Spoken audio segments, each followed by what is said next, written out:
Atalanta zhgënjeu në javën e kaluar të Serie A, pasi nuk shkoi më shumë se barazimi pa gola ndaj Genoas. Por Berat Gjimshiti ndërkohë ishte një ndeshje e veçantë.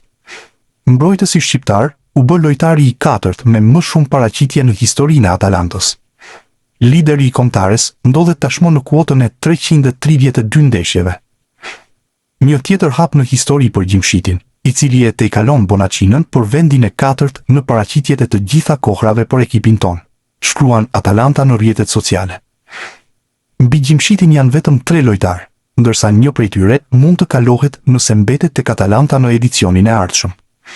Deron me 442 ndeshje, Bellini me 435 ndeshje, Pasalic me 341 ndeshje, janë të vetmit me më tepër paraqitje se Gjimshiti.